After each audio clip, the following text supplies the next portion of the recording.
Isang mahinang ungot ang gumising kay Jovelyn sa kalaliman ng gabi.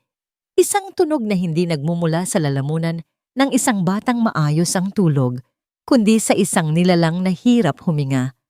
Napabalikwas siya ng bangon. Ang manipis na dingding ng kwarto ay tila yumanig sa lakas ng kabang biglang dumagundong sa kanyang dibdib. Hindi ito ang karaniwang iyak ni Baby Samra. May mali. Mayroong napakalaking mali. Mabilis pa sa 4:00, tinakbo ni Jovelyn ang maikling distansya patungo sa nursery. Pagpihit niya ng seradura, isang mariin at nanunuot na lamig ang sumalubong sa kanya, tila isang sampal ng yelo sa kanyang mukha. Mas malamig pa ito kaysa sa hangin sa labas ng Maynila. Nanginig ang kanyang mga kamay habang kinakapa ang switch ng ilaw. "Samara," tawag niya, garalgal ang boses. Bumukas ang ilaw at tumambad sa kanya ang isang eksenang nagpatigil ng kanyang mundo. Sa loob ng kuna, ang 5 buwang gulang na si Samara ay nanginginig ng matindi. Ang dating mapupulang pisngi ng bata ay namumutla na ngayon at ang kanyang mga labi ay unti-unting nangingitim. Ang mga maliliit nitong daliri ay nakakuyom, tila pilit na kumakapit sa kakarampot na init na natitira sa kanyang katawan. Agad na dinaluhan ni Jovelyn ang bata. Dinama niya ang noo nito. Yelo. Parang yelo ang balat ng sanggol. Doon lumipad ang tingin niya sa electric heater sa sulok. Walang ilaw, walang ugong, patay. Diyos ko! Bulong ni Jovelyn. Sinubukan niyang pindutin ang mga buton ng paulit-ulit. On, off, wala. Sira ang makina. Tumingin siya sa paligid. Ang kwartong ito ay parang freezer. Kung iiwan niya si Samara dito kahit sandali para tumawag ng tulong o kumuha ng mainit na tubig, baka hindi na kayanin ng bata. Ang panginginig ni Samara ay humihina na, hindi dahil umiinit ito, kundi dahil nauubusan na ito ng lakas. Walang oras para mag-isip. Hinablot ni Jovelyn ang makapal na comforter mula sa kama, pero alam niyang hindi sapat ang tela lang. Kailangan ng bata ng init ng buhay. Init ng tao. Huminga siya ng malalim. Kahit nanginginig na rin siya sa lamig, mabilis niyang hinubad ang sarili niyang jacket. Ibinagsak niya ang isang makapal na alpombra sa sahig, malapit sa dingding na hindi gaanong tinatamaan ng hangin mula sa bintana. Binuhat niya si Samara. "Shh! Nandito na si Ate Jo. Nandito na ako." Bulong niya habang mahigpit na niyayakap ang bata. Umupo siya sa sahig at isinandal ang likod sa pader. Inihiga niya si Samara sa kanyang dibdib, balot na balot ng comforter, habang ang sarili niyang mga braso ang nagsisilbing unang proteksyon ng bata laban sa lamig. Wala siyang ibang suot, kundi isang manipis na t-shirt, at ramdam niya ang pagtusok ng lamig sa kanyang mga buto. Pero hindi siya gumalaw. Naramdaman niya ang unti-unting pagbagal ng panginginig ni Samara. Ang init ng katawan ni Jovelyn ay dahan-dahang lumilipat sa bata. Sinimulan niyang humimig, isang pabulong na oyayi na madalas niyang kantahin sa kapatid niyang may sakit sa probinsya. "Matulog ka na, bunso." Ang boses niya ay nanginginig din dahil sa ginaw, pero puno ito ng pagmamahal. Nakapikit si Jovelyn, dinadama ang bawat paghinga ni Samara na unti-unting nagiging normal at panatag. Hindi niya namalayan kung gaano katagal silang nasa ganoong posisyon. Ang alam lang niya, ligtas na ang bata. Biglang may narinig siyang kaluskos. Tunog ng gulong ng maleta sa sahig na kahoy. Nagmulat ng mata si Jovelyn. Ang puso niya ay muling kumabog, pero sa ibang dahilan naman ngayon. Sa may pintuan, nakatayo ang isang matangkad na anino, si Don Esteban. Kadarating lang nito mula sa business trip. Suot pa nito ang kanyang coat at sa paanan niya ay ang kanyang maleta. Napatigil si Jovelyn. Gusto niyang tumayo para magbigay galang, pero natutulog na si Samara sa kanyang dibdib. Natakot siya. Baka magalit ang amo. Baka isipin nitong tamad siya dahil nakaupo lang siya sa sahig. Baka isipin nitong... Pero hindi nagsalita si Esteban. Nakita ni Jovelyn ang pagbagsak ng tingin ng amo sa sirang heater. Pagkatapos, lumipat ang tingin nito sa nakakalat na jacket ni Jovelyn sa sahig. At huli, dumapo ang mga mata nito sa kanila. Nakita ni Esteban ang nanginginig na balikat ni Jovelyn sa ilalim ng manipis na t-shirt. Nakita niya kung paano nito yakapin ng mahigpit si Samara. Tila handang ibigay ang lahat ng init ng katawan nito para lang hindi ginawin ang kanyang anak. Nanlaki ang mga mata ni Esteban. Bumuka ang kanyang bibig na tila may gustong sabihin pero walang lumabas na boses. Ito ang unang beses sa loob ng 6 na buwan na nakakita siya ng ganitong klaseng pag-aalaga sa loob ng kanyang tahanan. Napalunok si Jovelyn, naghihintay ng sigaw o sermon. "Sir, sira po ang heater. Nilalamig po si Samara." Nauutal niyang paliwanag. Ang luha ay nangingilid sa takot. Tinitigan siya ni Esteban ng matagal. Napakatagal. Ang kanyang mukha, na laging seryoso at malamig, ay biglang lumambot. May dumaang emosyon sa kanyang mga mata na hindi mapangalanan ni Jovelyn. Lungkot? Pasasalamat? Huminga ng malalim si Esteban. Ibinaba niya ang kanyang tingin sa sahig. Sa halip na sumagot, dahan-dahan siyang tumalikod. Hinawakan niya ang siradura ng pinto at bago siya tuluyang lumabas, muli siyang sumulyap kay Jovelyn. Isang sulyap na tila tumatagos hanggang sa kaluluwa. At pagkatapos, tahimik niyang isinara ang pinto. Naiwan si Jovelyn sa gitna ng malamig na kwarto, yakap ang natutulog na si Samara, habang ang kanyang puso ay nagwawala sa kaba at pagkalito. Bakit hindi siya nagsalita? Galit ba siya? Napapikit na lang si Jovelyn at mas hinigpitan ang yakap sa bata. Hindi alam na ang gabing ito ang magbabago ng lahat. Nakatitig si Esteban sa liwanag ng kanyang laptop monitor. Ito na ang pangatlong beses niyang inulit ang video clip mula sa CCTV ng nursery kagabi. 3:00 ng madaling araw. Black and white ang kuha, pero malinaw ang bawat detalye. Nakita niya kung paano pumasok si Jovelyn. Nakita niya ang pagkataranta nito nang madatna ng sirang heater. At nakita niya ang sandaling hindi maalis sa kanyang isipan. Walang pagdadalawang isip. Hinubad ng babae ang sariling jacket. Inilatag sa sahig. Niyakap ang kanyang anak. Napabuntong hininga si Esteban at isinandal ang likod sa kanyang leather swivel chair. Hinilot niya ang kanyang sentido. Sa loob ng 6 na buwan mula na nang mawala si Marisa, ang bahay na ito ay naging libingan ng mga alaala. Malamig. Walang buhay. Ang mga naging yaya ni Samara ay pawang mga empleyado lang na nagtatrabaho para sa sweldo. Ginagawa ang trabaho, pero walang puso. Pero ang babaeng ito, si Jovelyn, iba ang nakita niya sa mga mata nito kagabi. Takot, pag-aalala, at isang uri ng pagmamahal na hindi nabibili ng pera. "Sir Esteban?" Napapitlag siya. Nasa pinto ang kanyang sekretarya. May dalang kape. "Sir, tumatawag po si Doña Lilia. Nasa dining area na daw po siya para sa almusal." Tumangulang si Esteban at isinarado ang laptop. Bumalik ang lamig sa kanyang mukha. Oras na para harapin ang realidad. Pagbaba niya sa dining room, naabutan niya ang kanyang biyenan na si Doña Lilia. Nakaupo ito sa kabisera, tuwid ang likod, suot ang kanyang mamahaling seda na bestida at ang paboritong kwintas na perlas. "Good morning, Mama," bati ni Esteban, sabay halik sa pisngi ng matanda. "Mabuti naman at bumaba ka na," sagot ni Doña Lilia, hindi man lang tumitingin sa kanya habang hinihiwa ang kanyang hamon. "Narinig ko ang nangyari kagabi." Huminto si Esteban sa paglalagay ng napkin sa kanyang hita. Ang tungkol sa heater? Ang tungkol sa palabas ng katulong na yon. Madiing pagtatama ni Doña Lilia. Ibinalibag nito ng bahagya ang tinidor sa plato. Lumikha ito ng matinis na tunog. "Palabas?" Ulit ni Esteban, pilit na pinapakalma ang boses. Tumawa ng mapakla ang matanda. "Oh, Esteban, huwag kang maging inosente. Alam niyang darating ka kagabi. Alam niyang dadaan ka sa nursery. Sinadya niyang magpaawa." Yung paghiga sa sahig? Yung pagyakap kay Samara? It was a cheap theatrical performance. Gusto niyang makuha ang atensyon mo.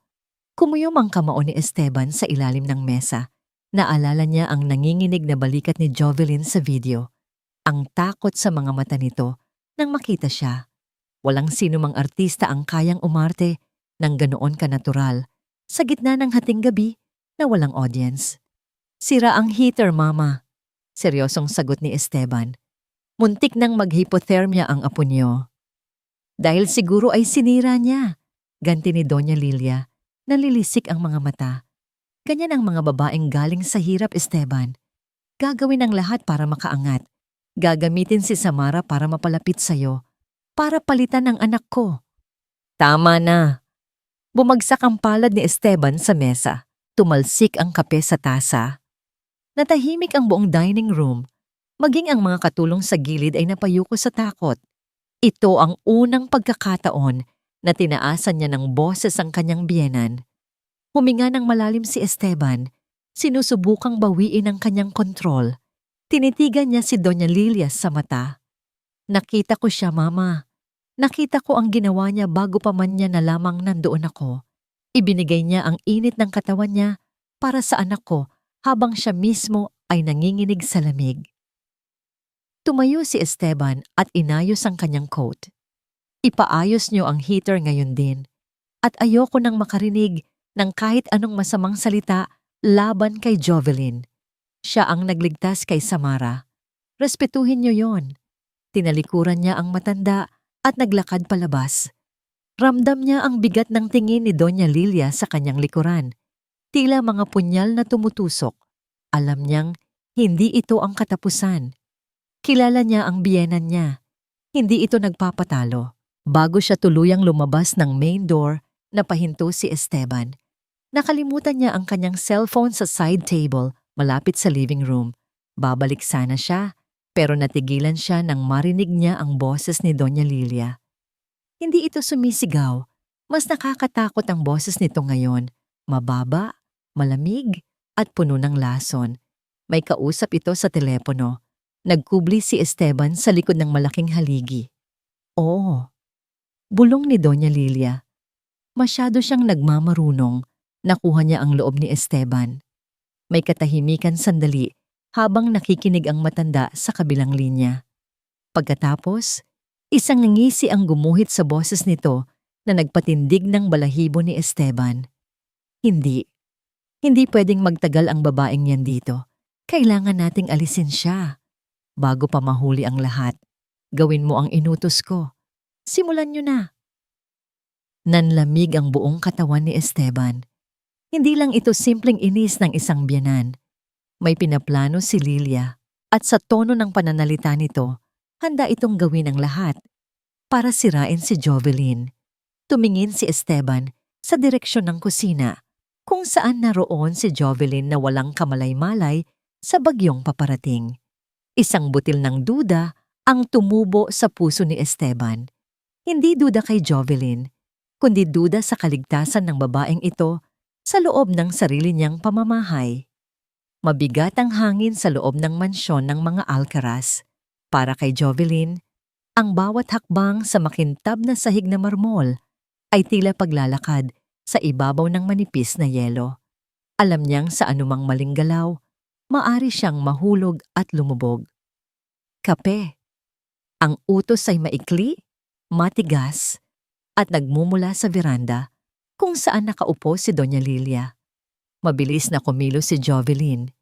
Inayos niya ang tasa sa platito, siniguradong tama ang timpla. Hindi masyadong matamis, hindi masyadong mapait, tulad ng bilin ng mayordoma.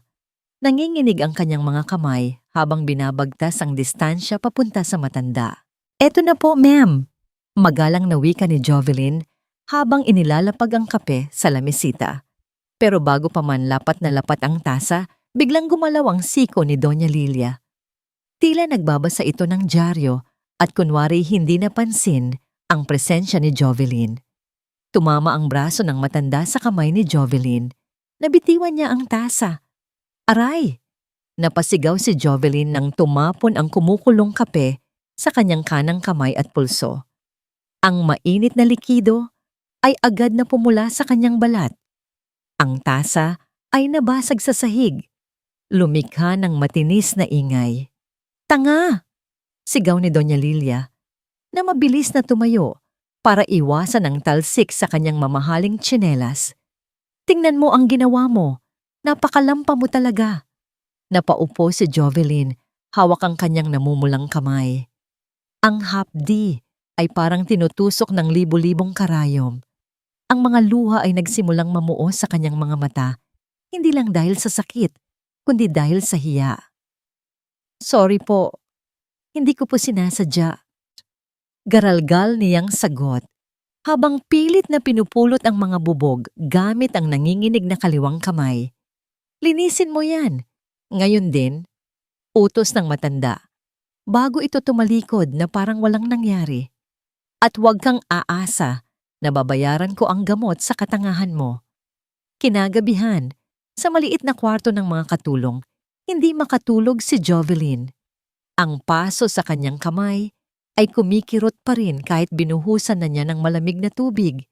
Nakabalot ito ng panyo, pero ramdam niya ang init sa ilalim ng tela. Tok, tok, tok! Napatingin siya sa pinto. Gabing-gabi na. Sino ang kakatok sa kanya ng ganitong oras? Dahan-dahan niyang binuksan ang pinto. Nanlaki ang kanyang mga mata. Si Sir Esteban. Nakatayo ito sa pasilyo, suot ang pambahay na damit, hawak ang isang maliit na tube. "Sir?" Gulat na bati ni Jovelyn. "May kailangan po ba kayo kay Samara? Gising po ba siya?" Umiling si Esteban. Ang mukha nito ay seryoso, pero hindi galit. Ang mga mata nito ay nakatuon sa kamay ni Jovelyn na nakabalot ng panyo. "Narinig ko ang nangyari kanina," mababang sabi ni Esteban. Iniabot niya ang tube na hawak niya. "Ointment yan, para sa paso. Gamitin mo para hindi magpeklat." Natulala si Jovelyn. Hindi niya inaasahan ito. Sa tanang buhay niya bilang katulong, sanay siya na siya ang nag-aalaga, hindi ang inaalagaan. "Salamat po, sir, pero nakakahiya naman po." "Tanggapin mo na," putol ni Esteban. Kinuha nito ang kamay ni Jovelyn, ang mismong kamay na napaso, nang may pag-iingat. Inilagay niya ang gamot sa palad nito. Sa sandaling nagdikit ang kanilang mga balat, may kuryenteng naramdaman si Jovelyn. Isang init na kakaiba sa hapdi ng paso. Ito ay init na nagpapabilis ng tibok ng kanyang puso. "Pasensya na kay Mama," mahinang sabi ni Esteban. Tinitigan niya si Jovelyn sa mata at sa unang pagkakataon, nakita ni Jovelyn ang lungkot na nagtatago sa likod ng pagiging strikto nito.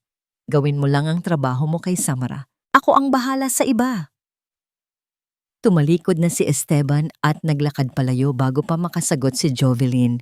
Naiwan siyang nakatayo sa pintuan, yakap ang gamot, habang ang puso niya ay parang tambol na nagwawala sa dibdib. Lumipas ang ilang araw at tila nagkaroon ng bagong kulay ang mundo ni Jovelyn.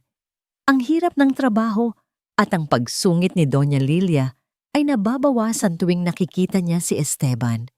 Isang hapon, habang naglalaro si Samara sa sala, gumawa ang bata ng isang nakakatawang tunog habang pilit na inaabot ang kanyang paa. "Ba-ba-blob," sabi ni Samara sabay ngiti ng malapad. Labas ang gilagid. Natawa si Jovelyn ng malakas. "Ang cute-cute naman ni Baby Sam."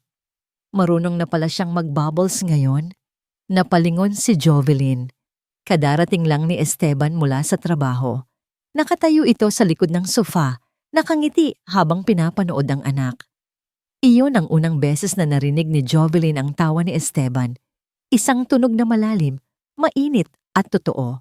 Nagkatinginan silang dalawa habang tumatawa. Nagbabahagi ng isang sandali ng purong saya dahil sa isang munting anghel. Sa isang iglap, para silang isang pamilya. Walang amo, walang katulong. Tao lang na nagmamahal sa iisang bata. Pero ang sandaling iyon ay panandalian lang.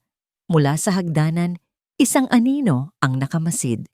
Nakita ni Jovelyn ang pagbabago sa mukha ni Doña Lilia habang nakatingin sa kanila. Ang mga mata nito ay puno ng puot. Kinabukasan, habang naglilinis si Jovelyn ng mga display sa sala, aksidente niyang nasagi ang isang silver picture frame sa ibabaw ng piano.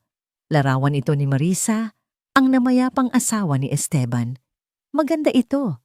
Sopistikada, ang mismong definisyon ng isang donya. Agad na inabot ni Jovelyn ang frame para ayusin, pero nanginginig pa rin ang kanyang kamay dahil sa paso. Dumulas ito sa kanyang mga daliri.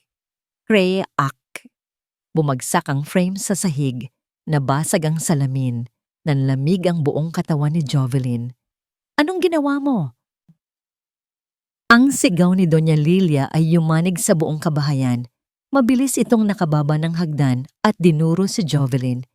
Sorry po, lilinisin ko po, hindi ko sinasadya. Pak!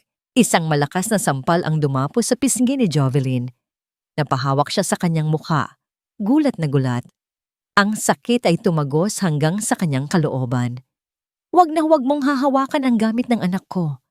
Nanggagalaiting sigaw ni Doña Lilia. Ang mukha ng matanda ay halos kulay ube na sa galit. Hinawakan nito si Jovelyn sa braso at kinaladkad papalayo sa nabasag na litrato. Tila ba ang presensya ni Jovelyn ay nakakadumi sa alaala ni Marisa. Nakikita ko ang ginagawa mo, babae. Bulong ni Doña Lilia nang ilapit nito ang mukha kay Jovelyn. Amoy na amoy ni Jovelyn ang mint at ang lason sa hininga nito. Ang pagpapakyut mo kay Esteban, ang pagpapanggap mong ina kay Samara, tigilan mo na. Tinulak niya si Jovelyn ng malakas, kaya napaupo ito sa sahig. Kahit anong gawin mo, isa ka lang katulong. Hindi mo siya kayang palitan. Sigaw ni Doña Lilia habang nakaturo sa nabasag na litrato. Basura ka lang. Tandaan mo yan. Naiwan si Jovelyn na umiiyak sa sahig, habang ang mga salitang basura ay paulit-ulit na umaalingaw-ngaw sa kanyang isipan. Mas masakit pa sa anumang paso o sampal. Tahimik ang buong mansyon, ngunit sa loob ng kwarto ni Doña Lilia, ang katahimikan ay nababasag ng tunog ng paglilipat ng mga pahina at kaluskos ng mga lumang papel. Nakataupo siya sa sahig ng kwarto ng kanyang yumaong anak na si Marisa. Ang silid ay nanatiling irintetlen, walang ginalaw, walang binago mula noong araw ng aksidente. Ito ang kanyang santuaryo. Ito ang kanyang dambana. Sa kanyang kandungan ay isang lumang kahon na yari sa Nara. Dito nakatago ang mga bagay na hindi pwedeng makita ng kahit sino, lalo na ni Esteban. Kinuha niya ang isang lukot na papel na naninilaw na sa tagal. Binasa niya ito muli, kahit kabisado na niya ang bawat salita. Bawat letra ay parang punyal na sumasaksak sa kanyang puso. Nagpapaalala ng katotohanang pilit niyang ibinaon sa limot. Esteban, kung gusto mo pang makita ang mag-ina mo, ihanda mo ang pera. Aalis kami, at hinding-hindi mo na kami makikita. Nanginig ang mga kamay ni Doña Lilia. Hindi ito sulat ng isang kidnapper. Ito ay draft ng sulat na ginawa mismo ni Marisa noong gabing iyon. Ang gabi, bago siya namatay. Napapikit si Doña Lilia habang bumabalik ang mapait na alaala. Naalala niya ang sigawan. Naalala niya ang mukha ni Marisa. Puno ng galit. Puno ng desperasyon. Aalis na sana ito, kasama ang lalaking kinababaliwan nito, isang hamak na musikero. Ipagpapalit nito ang marangyang buhay at ang mabait na asawa para sa isang kapritsyo. At balak pa nitong pirahan si Esteban bago tumakas. Tanga ka, anak, bulong ni Doña Lilia sa hangin, habang tumutulo ang luha sa kanyang pisngi. Bakit mo ginawa yon? Namatay si Marisa sa aksidente sa sasakyan habang tumatakas, bago pa man maibigay ang sulat. Ang alam ni Esteban, namatay ang asawa niya habang papunta sa charity event. Ang alam ni Esteban, mahal na mahal siya nito. Ang alam ni Esteban, perpekto ang kanilang pamilya. At sinigurado ni Doña Lilia na mananatiling ganoon ang alam nito. Siya ang naglinis ng kalat. Siya ang nagtago ng mga ebidensya. Siya ang nagprotekta sa dangal ng pamilya Santillan. Pero ngayon, may isang basurang katulong na sumisira sa lahat. Si Jovelyn. Ang babaeng yon. Ang paraan ng pagtingin niya kay Esteban. Ang paraan ng pagyakap niya kay Samara. Unti-unti niyang binabaklas ang pader na itinayo ni Doña Lilia. Kung hahayaan niya si Jovelyn, baka makalimutan ni Esteban si Marisa. At kapag nangyari iyon, mawawala ng saysay ang lahat ng pagsasakripisyo ni Lilia. Hindi pwedeng palitan ng isang katulong ang kanyang prinsesa. Huminga ng malalim si Doña Lilia. Pinahid niya ang kanyang luha. Napalitan ng lungkot ng isang matinding determinasyon. Kumuha siya ng isang malinis na papel at itim na ballpen. Inilatag niya ang lumang sulat ni Marisa sa kanyang tabi bilang gabay. Nagsimula siyang magsulat. Ginaya niya ang tabingi ng sulat kamay ng mga taong hindi sanay humawak ng pen, ang sulat kamay ng isang mahirap na katulong. Sir Esteban, panimula niya. Huminto siya sandali. Kailangan niyang maging maingat. Kailangan niyang gamitin ang takot ni Esteban laban kay Jovelyn. Isinulat niya ang mga sumunod na kataga. Sinadyang kopyahin ang ilang parirala mula sa sulat ni Marisa para maging makatotohanan ang tono ng pagbabanta. Kung gusto niyo pang makita si Samara, ihanda niyo ang pera. Kukunin ko siya. Hindi niyo alam kung ano ang kaya kong gawin. Binasa niya ito. Perpekto. Mukhang sulat ng isang desperadong babae na nagpapanggap na inosente pero may maitim na balak. Tinupi ni Doña Lilia ang papel. Isinilid niya ang lumang sulat ni Marisa pabalik sa kahon at isinara itong maigi. Ibinaon niya ulit ang katotohanan. Tumayo siya at lumabas ng kwarto. Tahimik ang pasilyo. Tulog na ang lahat. Ang tanging naririnig lang ay ang mahinang paghilik ng gwardya sa ibaba. Dahan-dahan siyang pumasok sa home office ni Esteban. Madilim. Ang liwanag lang ng buwan ang tumatanglaw sa silid. Nilapitan niya ang mesa ng kanyang manugang. Nakapatong doon ang mga dokumento sa trabaho. Maingat na isiningit ni Doña Lilia ang ginawa niyang sulat sa ilalim ng isang folder, pero iniwan niyang nakasilip ang dulo nito. Sapat lang para mapansin agad, pero mukhang mabilis ang itinago ng isang taong natataranta. Tumingin siya sa CCTV camera sa sulok ng kisame. Alam niyang nakapatay ito tuwing gabi para makatipid sa kuryente. Isang utos na siya mismo ang nagpatupad sa mga katulong noon pa man. Ngumiti siya ng mapakla. Lalabas na sana siya nang may maalala siya. Kinuha niya ang kanyang cellphone mula sa bulsa ng kanyang robe. Nagdial siya ng isang numero. Sumagot agad ang nasa kabilang linya. "Hello, ma'am." Boses ng isang lalaki. Magaspang at paos. "Handa na ba ang lahat?" Tanong ni Doña Lilia habang nakatingin sa labas ng bintana kung saan natatanaw niya ang kwarto ng mga katulong. "Opo, ma'am. Naka-standby na kami bukas sa parke. Hihintayin lang namin ang signal nyo." "Mabuti," sagot ni Doña Lilia. Ang boses niya ay kasing lamig ng gabing iyon. "Siguraduhin yung madaming tao ang makakakita. Gusto kong mapahiya siya. Gusto kong makita ni Esteban na isang kriminal ang pinapasok niya sa pamamahay na ito." "Masusunod po." Ibinaba ni Doña Lilia ang telepono. Tumingin siya sa refleksyon niya sa salamin ng bintana. Hindi siya nakakita ng halimaw. Ang nakita niya ay isang ina. Isang inang gagawin ang lahat para protektahan ang alaala ng kanyang anak, kahit na mga hulugan ito ng pagsira sa buhay ng iba. Nakahanda na ang lahat, bulong niya sa sarili. "Bukas, tapos na ang laro mo, Jovelyn." Magaan ang pakiramdam ni Esteban habang ipinaparada niya ang sasakyan sa garahe. Kakaiba ang hapong ito. Sa kauna-unahang pagkakataon, matapos ang ilang buwan, hindi mabigat ang kanyang mga balikat. May dala siyang isang maliit na paper bag na may lamang espesyal na ensaymada mula sa paboritong bakery sa Makati. Hindi para sa kanya, kundi para kay Jovelyn. Napangiti siya ng mapait. Simpleng bagay lang ito. Isang maliit na pasasalamat para sa pag-aalaga nito kay Samara At pambawi na rin sa masasamang tabas ng dila ng kanyang biyenan. Gusto niyang iparamdam sa dalaga na may nakaka-appreciate sa kanya sa bahay na ito. Pagpasok niya sa main door, sinalubong siya ng nakakabinging katahimikan. "Yaya, Mama," tawag niya. Walang sumagot. Siguro ay nasa hardin sila kasama si Samara.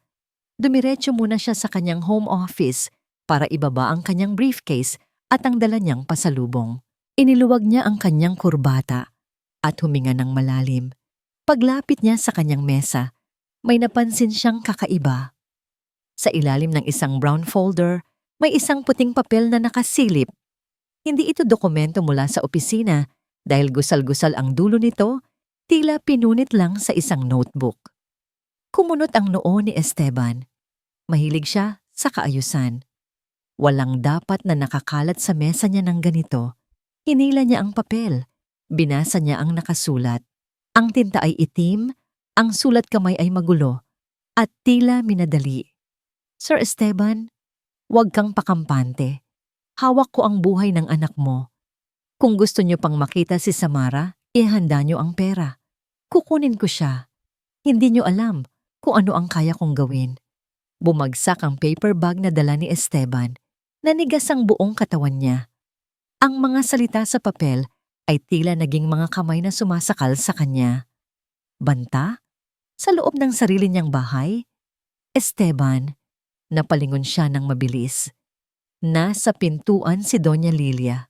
Ang mukha ng matanda ay maputla at ang mga mata nito ay nanlalaki sa takot na tila ba may nakita itong multo. "Mama," garalgal na tawag ni Esteban. Inabot niya ang sulat sa matanda. "Ano ito? Paano nakapasok ito dito?" Kinuha ni Doña Lilia ang papel. Binasa niya ito at biglang nanginig ang kanyang mga kamay. Napahawak siya sa dibdib at napaupo sa pinakamalapit na silya.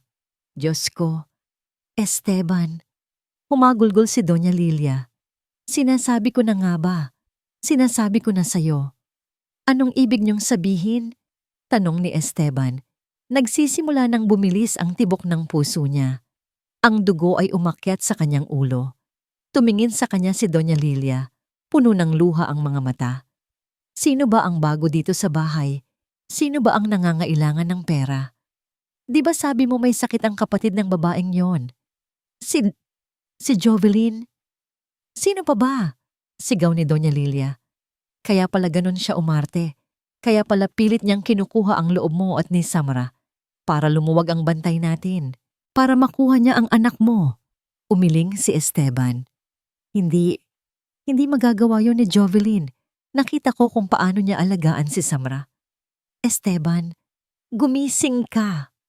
Tumayo si Doña Lilia at hinawakan siya sa braso. Niyuyugyug siya. "Ang mga taong gipit. Kahit ano ay gagawin.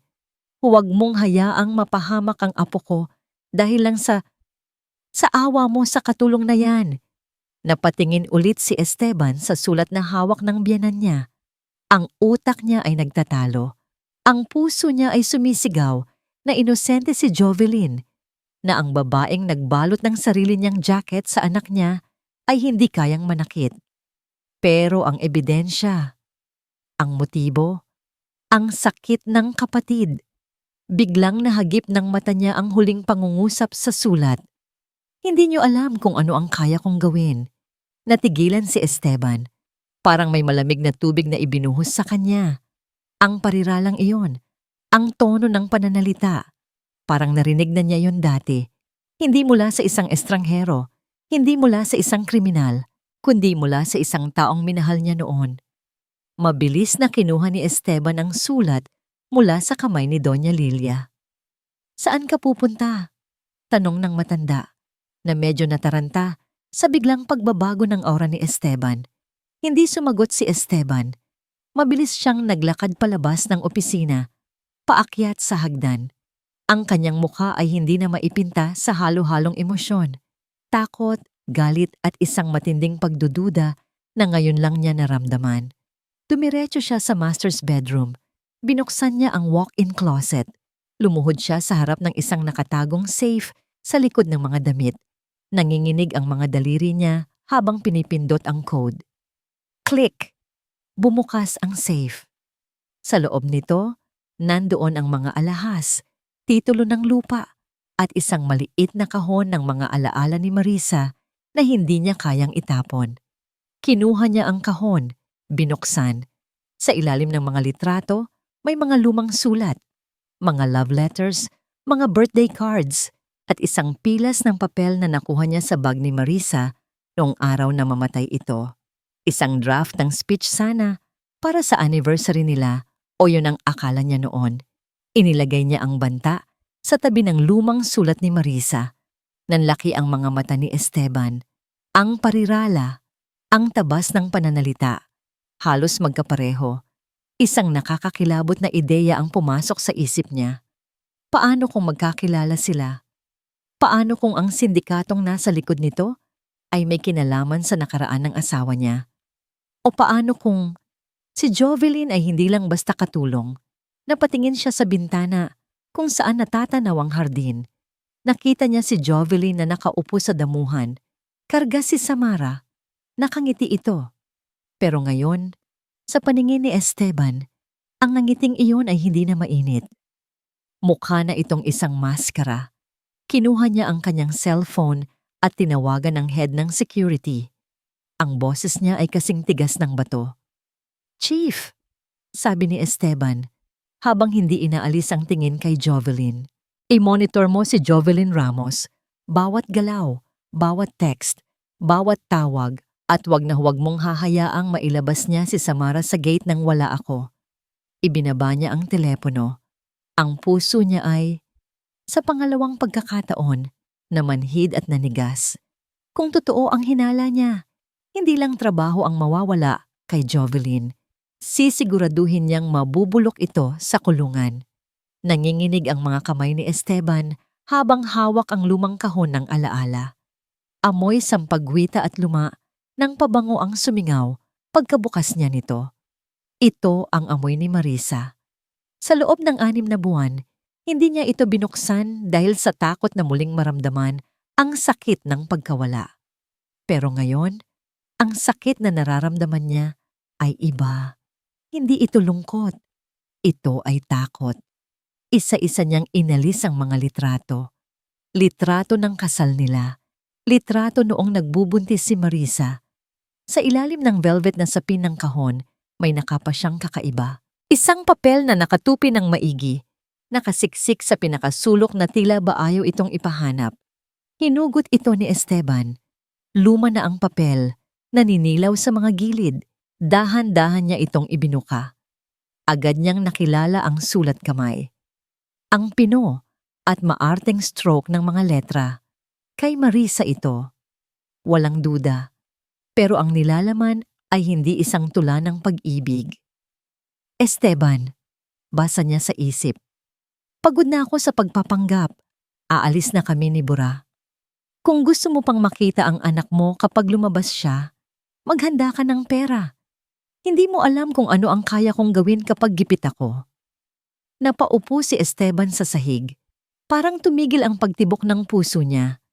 Ang mundo niya ay biglang umikot. Ang asawa niya, ang babaeng iniyakan niya gabi-gabi, ay may planong iwan siya, na ang aksidenteng pumatay dito ay nangyari habang tumatakas ito. Ang charity ball na pupuntahan daw nito nung gabing yon. Kasinungalingan lang pala. Napapikit si Esteban ng mariin. Ang imahe ni Marisa bilang perpektong asawa ay nabasag, parang salaming nahulog sa bato. Pero teka, mabilis niyang kinuha ang bagong sulat na natagpuan niya sa kanyang mesa kanina. Ang sulat na pinaghihinalaan niyang galing kay Jovelyn. Inilapag niya ito sa tabi ng lumang sulat ni Marisa. Pinalipat-lipat niya ang tingin sa dalawang papel. Magkaiba ang sulat kamay. Ang bago ay magulo. Parang sa taong hindi sanay humawak ng ballpen. Pero ang mga salita. Sulat ni Marisa. "Hindi mo alam kung ano ang kaya kong gawin." Bagong sulat. "Hindi niyo alam kung ano ang kaya kong gawin." Parehong-pareho. Nanlamig ang sikmura ni Esteban. Isang nakakasulasok na hinala ang pumasok sa utak niya. Paano malalaman ni Jovelyn ang mga linyang ito? Dalawa lang ang posibilidad. Una, hinalughog ni Jovelyn ang mga gamit ni Marisa at nakita ang lumang sulat na ito para gamitin laban sa kanya. Pangalawa, at mas nakakatakot, may koneksyon si Jovelyn sa nakaraan ni Marisa. Baka kasabwat siya ng lalaking dapat ay tatanan ng asawa niya noon. Baka narito siya para tapusin ang sinimulan nila. Tumayo si Esteban, bit-bit ang bigat ng katotohanan na parang kadena sa kanyang dibdib. Lumapit siya sa bintana na nakadungaw sa garden.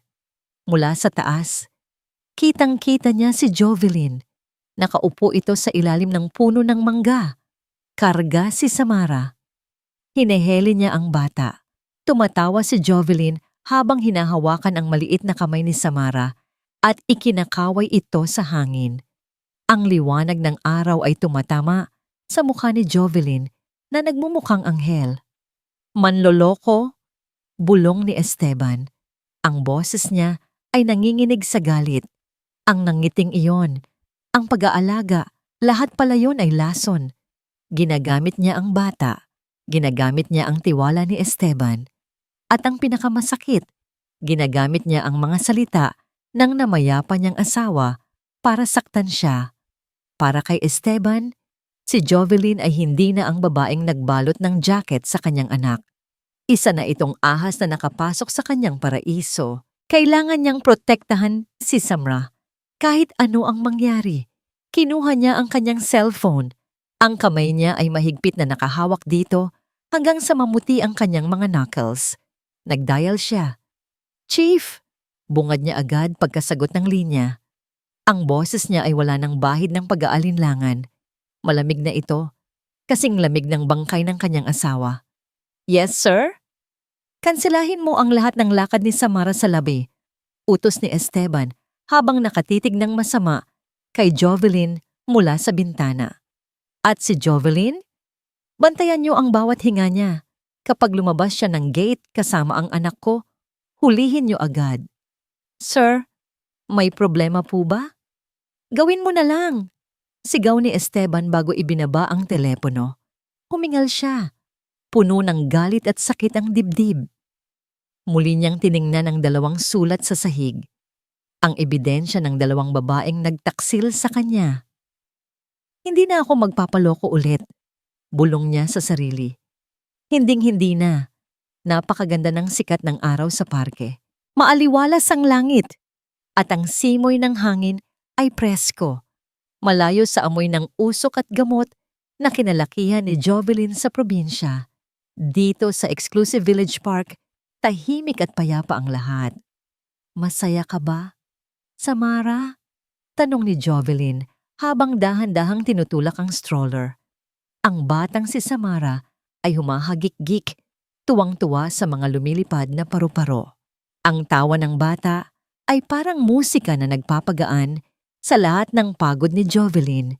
Napangiti si Jovelyn. Sa wakas, pakiramdam niya ay nagiging maayos na ang lahat. Mabait na sa kanya si Sir Esteban. Kahit si Doña Lilia ay hindi siya pinagalitan nang magpaalam siyang ilabas ang bata ngayong umaga. Sa katunayan, ang matanda pa ang nag-abot sa kanya ng gate pass. Baka naman nagbabago na ang ihip ng hangin. Baka tanggap na siya sa wakas. Umupo siya sa isang bench para ayusin ang kumot ni Samra. "Ang ganda ng araw natin. No, baby. Maya-maya, uuwi na tayo para makapagpahinga ka." "We." Isang malakas at nakakabinging sirena ang bumasag sa katahimikan. Napapitlag si Jovelyn. Mula sa gate ng parke, dalawang sasakyan ng pulis ang humarurot papasok. Ang mga gulong nito ay umis-is sa semento nang huminto ang mga ito sa tapat mismo ng kinalalagyan nila. Nagtayuan ang mga balahibo ni Jovelyn. Niyakap niya agad ang stroller ni Samara. Akala niya ay may hinahabol na kriminal at baka madamay sila. "Dapa, dumapa kayo." Sigaw ng isang pulis gamit ang megaphone. Nagtinginan ang mga yaya at mga residenteng nasa parke. Lahat ay takot na takot. Bumaba ang 4 na unipormadong pulis. May mga hawak silang baril. At ang nakakapagtaka, nakatingin sila ng diretso sa kanya. Lumapit ang mga ito ng mabilis. "Ikaw ba si Jovelyn Ramos?" Sigaw ng nangungunang pulis, isang matabang lalaki na may galit sa mukha. Nanlaki ang mga mata ni Jovelyn. Ang puso niya ay parang sasabog sa kaba. "Ako po." "Bakit po?" "Jovelyn Ramos, inaaresto ka namin sa salang attempted kidnapping at extortion." Para siyang binuhusan ng malamig na tubig. Kidnapping? Extortion? "Sir, mali po yata kayo." Sigaw ni Jovelyn habang paatras, hinihila ang stroller palayo sa kanila. Yaya po ako ng batang ito. May pass po ako. Huwag ka nang magkaila." Hinawakan siya ng mahigpit ng isang pulis sa braso. Ang sakit ng pagkakahawak nito ay bumaon sa kanyang buto. "Bitawan niyo ako. Wala akong kasalanan." Nagpupumiglas na sigaw ni Jovelyn. "Sir, parang awa niyo na. Matatatakot ang bata." Nagsimula ng umiyak si Samara ng malakas. Ang iyak nito ay matinis, puno ng takot dahil sa kaguluhan. "Samara! Samara!" Tawag ni Jovelyn habang pilit na inaabot ang bata. Pero hinila siya ng 2 pulis palayo sa stroller. Isang malamig na bakal ang pumulupot sa kanyang mga pulso. Click! Posas. Napaluhod si Jovelyn sa damuhan. Hindi! Hindi ko po gagawin yon. Mahal ko po ang batang yan." Ang mga tao sa parke ay nagbubulungan na. Ang iba ay kumukuha ng video gamit ang kanilang mga cellphone. Ang hiya ay parang apoy na tumutupok sa kanya. Pero mas matindi ang takot niya para kay Samara na ngayoy hila-hila na ng isang babaeng pulis. "Mama Jo! Mama!" Iyon ang tunog ng yak ni Samara, tila tinatawag siya. "Sandali lang! Akin na ang bata!" Sigaw ni Jovelyn. Biglang may humintong itim na luxury car sa gilid. Bumukas ang pinto at lumabas si Esteban. Nabuhayan ng loob si Jovelyn. "Sir! Sir Esteban!" Sigaw niya, puno ng pag-asa ang boses. "Sir, tulungan niyo ako. Sinasabi nilang kinidnap ko si Samara. Sabihin niyo sa kanila, sir. Sabihin niyong hindi totoo." Tumakbo si Esteban, pero hindi papunta sa kanya. Dumiretso ito kay Samara. Kinuha niya ang umiiyak na bata mula sa babaeng pulis at mahigpit na niyakap. "Shh! Nandito na si Papa. Ligtas ka na," bulong ni Esteban habang hinahaplos ang likod ng anak. "Sir," tawag ulit ni Jovelyn, garalgal na ang boses. "Sir, maniwala po kayo sa akin." Dahan-dahang lumingon si Esteban kay Jovelyn. Inaasahan ni Jovelyn na makikita niya ang galit. Inaasahan niyang sisigawan siya nito, pero hindi. Ang nakita niya sa mga mata ni Esteban ay mas masakit pa sa galit. Lamig. Walang emosyon. Tila ba tumitingin ito sa isang estranghero? Hindi. Sa isang basura. Ang mga matang minsang tumingin sa kanya nang may pasasalamat at init ay ngayoy parang yelo na tumutusok sa kanyang kaluluwa. "Ilayo niyo na siya." Mahinang utos ni Esteban sa mga pulis, hindi inaalis ang tingin kay Jovelyn. "Sir? Sir, huwag!" Pagsusumamo ni Jovelyn habang kinaladkad siya ng mga pulis patungo sa patrol car. "Wala akong ginawang masama. Mahal ko kayo ni Samara, Sir Esteban." Ang bawat sigaw niya ay tinatangay lang ng hangin. Isinakay siya sa likod ng sasakyan. Amoy pawis at bakal ang loob. Mula sa bintana, nakita niya si Esteban. Nakatalikod ito sa kanya, yakap-yakap si Samara habang naglalakad pabalik sa kotse nito. Sa di kalayuan, nakita niya ang isa pang sasakyan na nakaparada. Bumaba ang bintana nito, si Doña Lilia. Nakangiti ang matanda. Isang ngiti ng tagumpay. Kumaway pa ito ng bahagya kay Jovelyn bago isinara ang bintana. At doon, naintindihan ni Jovelyn ang lahat. Isang patibong, at nahulog siya nang walang kalaban-laban. Isinara ng pulis ang pinto ng sasakyan. Blag. Kasabay ng pagsara ng pinto, naramdaman ni Jovelyn na nagsara na rin ang mundo para sa kanya. Sa loob ng umaandar na sasakyan, habang papalayo sa tanging pamilyang minahal niya sa Maynila, yumuko si Jovelyn at humagulgol ng walang tunog. Habang ang posas sa kanyang mga kamay ay dumiin sa kanyang balat, tanda ng isang kasalanang hindi naman niya ginawa. 2:00 na ng madaling araw, pero gising na gising pa rin ang buong mansyon ng mga Alcaraz.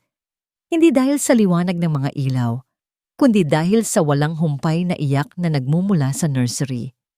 Nakatayo si Esteban sa gitna ng kwarto ng kanyang anak. Magulo ang kanyang buhok at ang kanyang mga mata ay mapula na sa puyat at pagod. Karga-karga niya si Samara na namumula na ang mukha sa kakaiyak. "Shh! Tahan na, anak. Nandito na si Papa." Bulong ni Esteban habang marahang hinihele ang bata. Pero sa halip na tumahan, mas lalong lumakas ang iyak ni Samara. Pumipiglas ito. Tinutulak ang dibdib ni Esteban gamit ang maliliit nitong kamay. Tila ba sinasabi ng bata na mali ang taong may hawak sa kanya. "Mama, Jo, Mama, Jo." Ang pabulong at hirap na pagtawag ng bata ay parang punyal na paulit-ulit na sumasaksak sa puso ni Esteban. Wala nang ibang gustong kumarga kay Samara. Sinubukan na ng ibang yaya, sinubukan na ni Doña Lilia, pero nagwawala lang ang bata. Hinahanap nito ang amoy, ang boses, at ang init ng iisang tao. Ang taong ipinakulong ni Esteban kaninang umaga.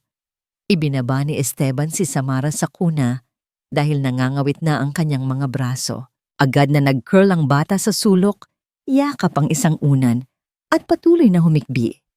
Napaupo si Esteban sa sahig, isinandal ang ulo sa rehas ng kuna. "Bakit isama Namra?" tanong niya sa hangin. "Bakit siya pa rin ang hinahanap mo? Niloko tayo. Muntik ka na niyang kunin." Pero habang sinasabi niya ang mga salitang iyon, isang boses sa likod ng kanyang isipan ang bumubulong. Ang mga bata ay hindi marunong magsinungaling. Ang puso ng bata ay nakakaramdam ng totoong pagmamahal. Kung talagang masama si Jovelyn, bakit ganito kaligtas ang pakiramdam ng anak niya sa piling nito? Kung talagang pera lang ang habol nito, bakit nito ibinigay ang sariling jacket at init ng katawan noong gabing sira, ang heater? Napatingin si Esteban sa CCTV camera na nakakabit sa kisame ng nursery. Ang pulang ilaw nito ay kukurap-kurap sa dilim. Tumayo siya. Biglang nagising ang kanyang diwa. Ang CCTV. Masyado siyang nagpadala sa emosyon at sa sulat. Masyado siyang nabulag sa galit dahil sa pagkakapareho ng sulat ni Jovelyn at ni Marisa. Pero hindi pa niya nakikita ang buong kwento. Mabilis na lumabas si Esteban ng nursery. Iniwan niya muna si Samara sa pangangalaga ng isang yaya na nakaabang sa labas. "Huwag niyong iiwan ng bata," utos niya, bago nagmamadaling bumaba patungo sa kanyang opisina. Pagpasok niya sa home office, agad niyang binuksan ang kanyang main server. Ang ilaw mula sa 3 malalaking monitor ang tanging tumatanglaw sa madilim na silid. Nanginginig ang kanyang mga daliri habang tinitipa ang password. Access granted. Binuksan niya ang folder ng mga video files mula sa nakaraang linggo.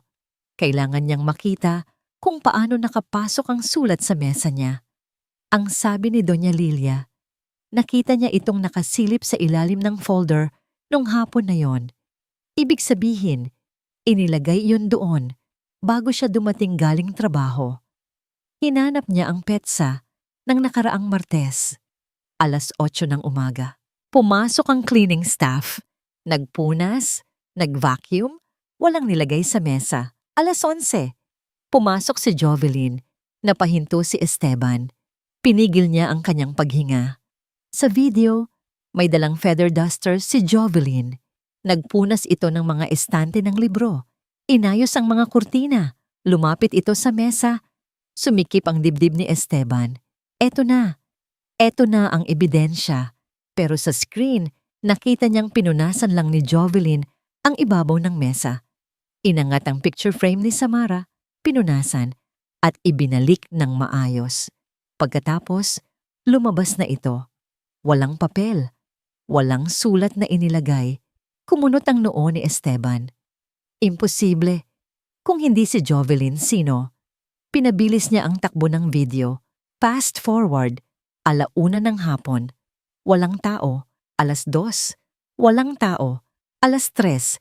Biglang may bumukas na pinto. Inipos ni Esteban ang video at ibinalik sa normal speed. Pumasok ang isang babae. Hindi siya naka-uniforme ng katulong.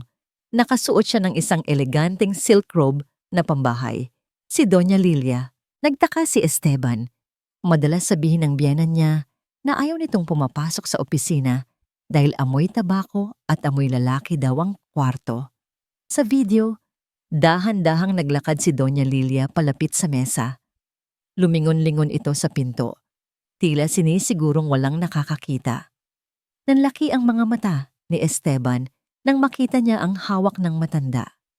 Isang puting papel. Sa high definition na screen, kitang-kita niya kung paano nanginginig ang mga kamay ni Doña Lilia habang inaangat ang brown folder sa ibabaw ng mesa. Isiniksik nito ang puting papel sa ilalim, pero sinadyang iwanang nakalabas ang dulo nito, ang sulat. Napasinghap si Esteban. Napahawak siya sa kanyang bibig. "Mama!" Bulong niya. Hindi makapaniwala sa kanyang nakikita. Pero hindi pa tapos ang video. Matapos ilagay ang sulat, tumingin si Doña Lilia sa paligid. At pagkatapos, dahan-dahan itong tumingala. Dumiretso ang tingin nito sa kamera. Akala ni Esteban ay matatakot ang matanda. Pero mali siya. Sa screen, nakita niya ang isang ngiti na hindi niya kailanman nakita sa mukha ng kanyang biyenan. Hindi ito ang nangiti ng isang mapagmahal na lola. Ito ay ngangiti ng isang demonyo. Isang ngiti ng tagumpay at pangungutya. Alam ni Doña Lilia na may kamera. At parang sinasabi ng mga mata nito, "Oo, ako ang gumawa at wala kang magagawa." Pagkatapos ng nakakakilabot ng ngiti, kumuha ito ng remote control mula sa bulsa, itinutok sa kamera, at biglang nag-black ang screen. Video signal lost. Napaatras si Esteban sa kanyang upuan. Muntik na niyang maitumba ang monitor. Ang bigat ng katotohanan ay dumagan sa kanya ng sabay-sabay. Walang ginawang masama si Jovelyn. Inosente ito. Ang lahat, ang sulat, ang banta, ang pagkakaaresto, ang pagluha ni Jovelyn habang kinakaladkad ng mga pulis, at ang galit na naramdaman ni Esteban, lahat yun ay gawa-gawa lang ni Doña Lilia. At ang mas masakit, naniwala siya. Hinayaan niyang makulong ang nag-iisang babaeng nagmahal ng totoo sa anak niya, habang ang tunay na kriminal ay natutulog ng mahimbing sa kabilang kwarto. Isang matinding galit ang sumiklab sa dibdib ni Esteban. Galit sa kanyang biyenan, pero mas matinding galit sa kanyang sarili. Tumayo siya. Ang kanyang mga kamay ay nakakuyom ng mahigpit hanggang sa bumaon ang mga kuko sa palad. Hindi na siya maghihintay ng umaga. Tatapusin niya ito ngayon din, lag. Pabagsak na bumukas ang pinto ng kwarto ni Doña Lilia. Tumama ang seradura sa pader. Lumikha ng ingay na parang putok ng baril sa gitna ng tahimik na gabi. Napabalikwas ng bangon si Doña Lilia. Ang kanyang silk na pantulog ay nagulo, at ang kanyang mata ay nanlaki sa gulat at takot. "Esteban?" Sigaw niya habang hinihila ang kumot sa kanyang dibdib. "Ano ba? Nababaliw ka na ba? 2:00 na ng madaling araw." Hindi sumagot si Esteban. Naglakad siya papasok sa kwarto. Ang bawat hakbang ng kanyang sapatos sa sahig ay mabigat. Tila mga yabag ng isang hukom na handang magpataw ng parusa. Ang kanyang mukha ay wala ng bahid ng paggalang.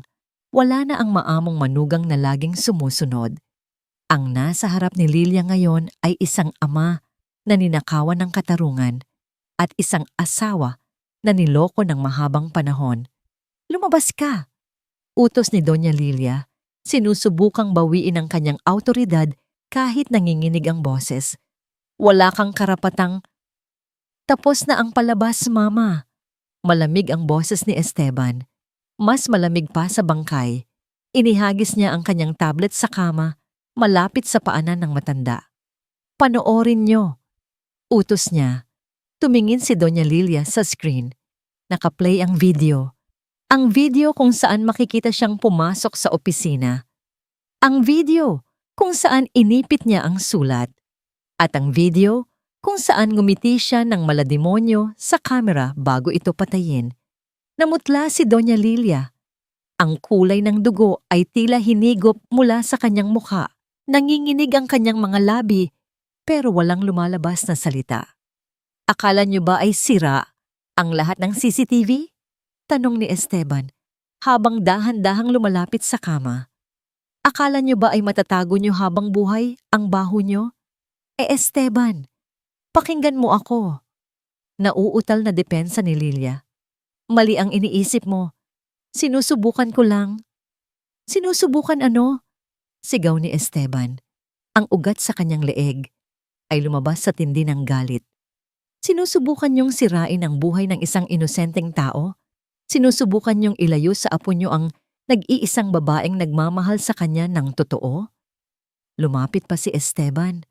Ang mukha niya ay ilang pulgada na lang ang layo sa mukha ng biyenan. At hindi lang yan.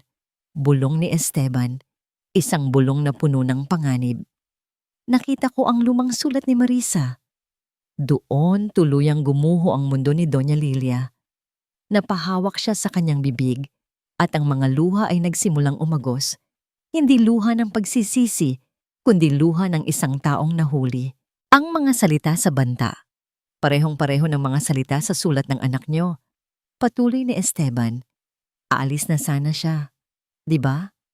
Iiwan niya sana ako at tatangayin ang pera ko. At tinago niyo yon. Hinayaan niyo akong iyakan ang isang asawang hindi naman ako minahal. Ginawa ko yon para sa'yo. Biglang sigaw ni Doña Lilia. Tumayo ang matanda sa kama. Ang kanyang buhok ay magulo na.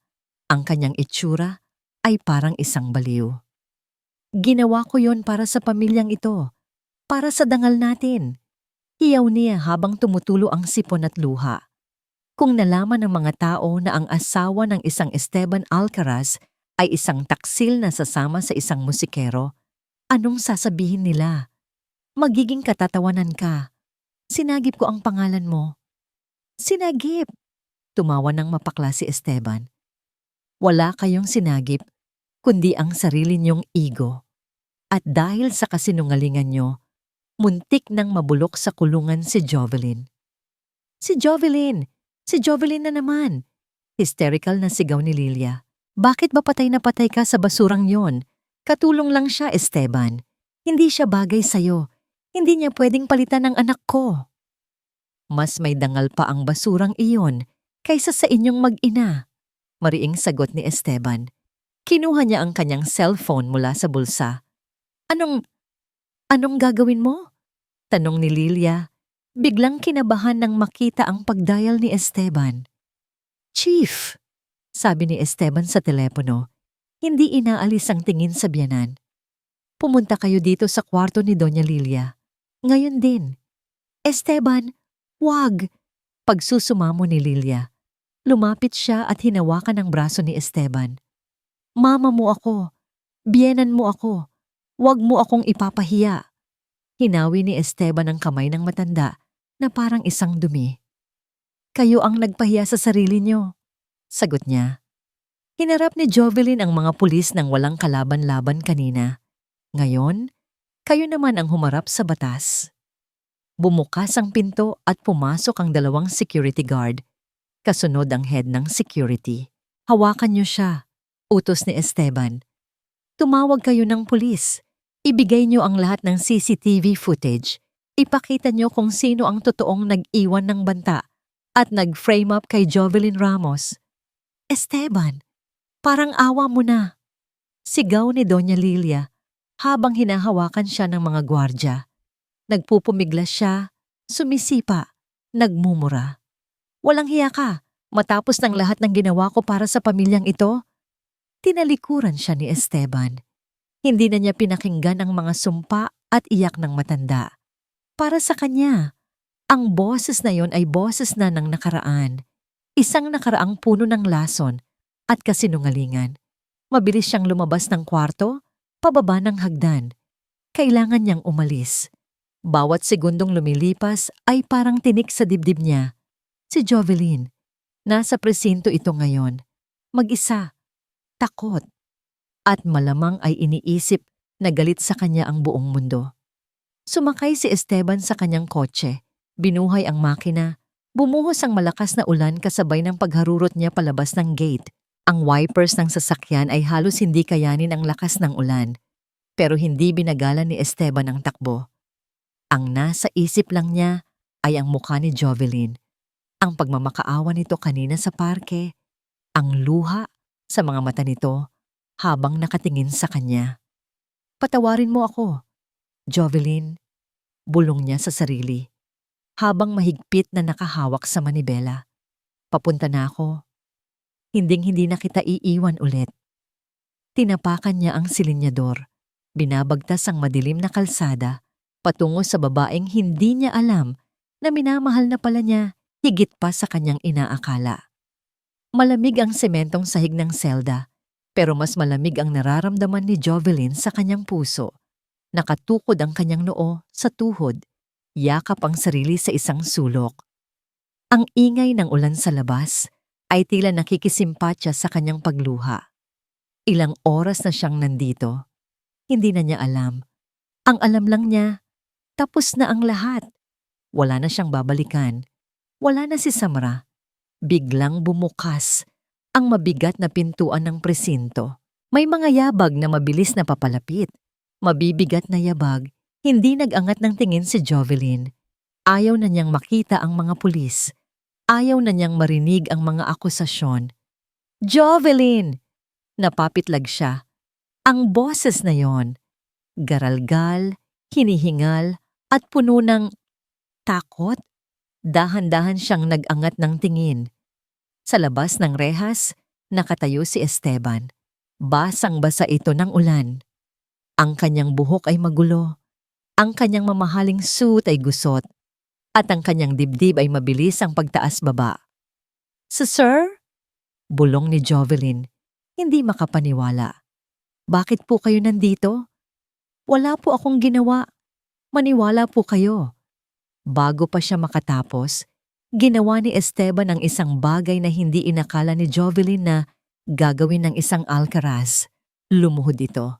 Lumuhod ang makapangyarihang Don Esteban sa maruming sahig ng presinto sa harap ng isang katulong habang nakahawak sa mga rehas na naghihiwalay sa kanila.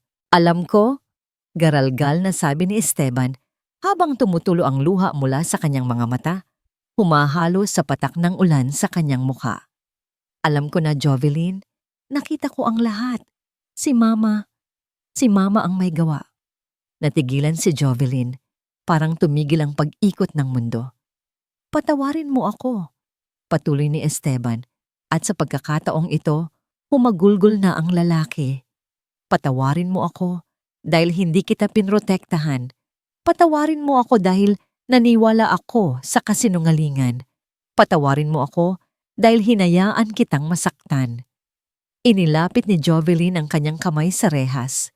Dahan-dahan, inabot ni Esteban ang kanyang palad at idinikit ito sa palad ni Jovelyn. Mainit, nanginginig. Ilalabas kita dito.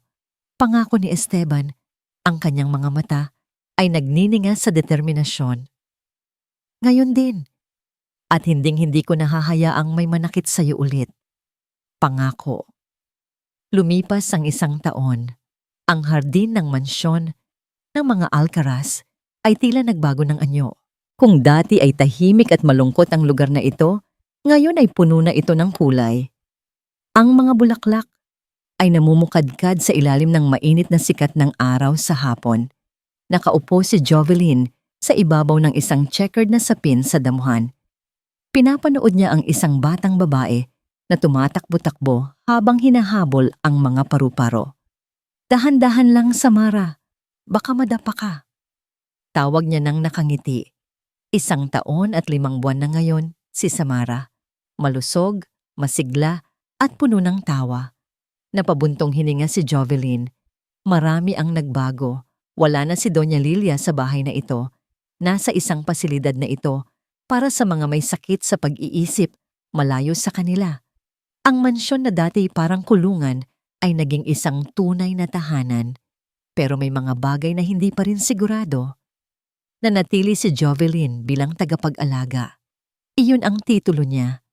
Pero alam ng lahat, lalo na ng kanyang puso, na higit pa doon ang nararamdaman niya para sa mag-ama. Malalim yata ang iniisip mo. Napalingon si Jovelyn. Nasa likuran niya si Esteban, may dalang 2 baso ng juice. Umupo si Esteban sa tabi niya. Hindi sa tapat, hindi sa malayo, kundi sa tabi mismo. Dikit ang kanilang mga balikat. Iniisip ko lang po kung gaano kabilis ang panahon, sagot ni Jovelyn. Parang kailan lang baby pa si Samara. Ngayon, tumatakbo na. Maraming pwedeng magbago sa loob ng 1 taon, makahulugang sabi ni Esteban. Ibinaba niya ang mga baso at humarap kay Jovelyn. Biglang bumilis ang tibok ng puso ni Jovelyn. May kakaiba sa mga mata ni Esteban ngayon. Parang may gusto itong sabihin na matagal na nitong kinikimkim. Jovelyn, panimula ni Esteban. Hinawakan niya ang kamay ni Jovelyn na nakapatong sa sapin. Noong dumating ka dito, wasak ako. Ang akala ko, sapat na ang pera para buhayin si Samara. Ang akala ko, hindi ko na kailangan ng pagmamahal, pero ipinakita mo sa akin kung gaano ako kamali. Sir, Esteban, pagtatama niya. Esteban na lang please. Huminga ng malalim si Esteban. Noong gabing niligtas mo si Samara mula sa lamig gamit ang sarili mong init, hindi lang siya ang niligtas mo. Niligtas mo rin ako. Tinunaw mo ang yelo sa puso ko. Naramdaman ni Jovelyn ang pamumuo ng luha sa kanyang mga mata. Jovelyn, hindi ko kayang mabuhay nang wala ka. Hindi ko kayang makita si Samara na lumaki nang wala ka. Ikaw ang liwanag ng bahay na ito. Sa sandaling iyon, tumakbo si Samara pabalik sa kanila. May hawak itong bulaklak na pitas mula sa hardin. Huminto ang bata sa harap nila. Tumingin ito kay Esteban, tapos kay Jovelyn. Iniabot ni Samara ang bulaklak kay Jovelyn at ngumiti ng pagkatamis-tamis. Ma, sabi ng bata, sinusubukang buuin ang salita.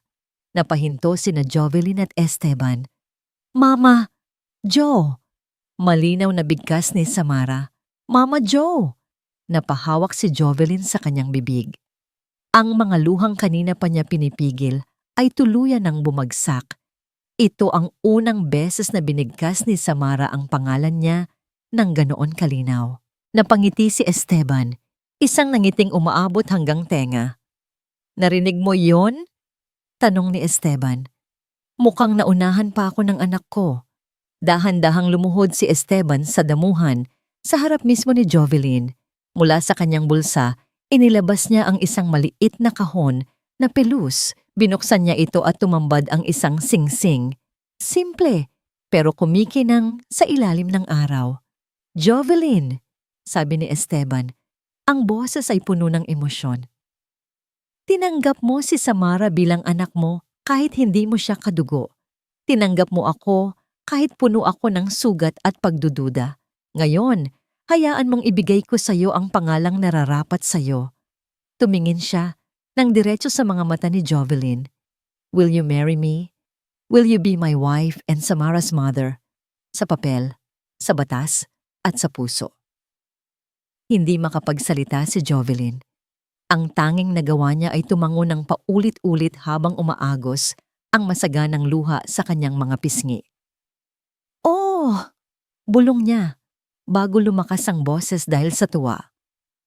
Oo, Esteban, tinatanggap ko. Napangiti si Esteban nang may halong luhang pumatak sa kanyang pisngi. Isinuot niya ang singsing sa daliri ni Jovelyn. Tumayo siya at mahigpit na niyakap ang dalaga. Yehey!